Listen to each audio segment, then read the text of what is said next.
Sme v obci Vitkovce, kde nastala krízová situácia, pretože zhorel rodinný dom. Sme spali, som sa za 10-12 prebudila. Sme to už videli, že horí. Ja som doraz deti vybrala a už som strikala aj vodu, všetko, ale už sa nedalo nič robiť.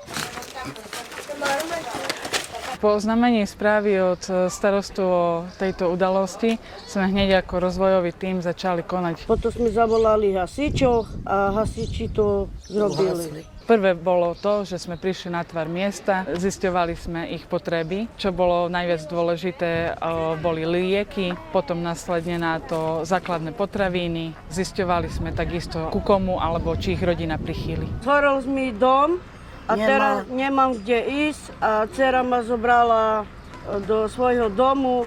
Sme tam 14 ľudí. Mirku, ďaliďa.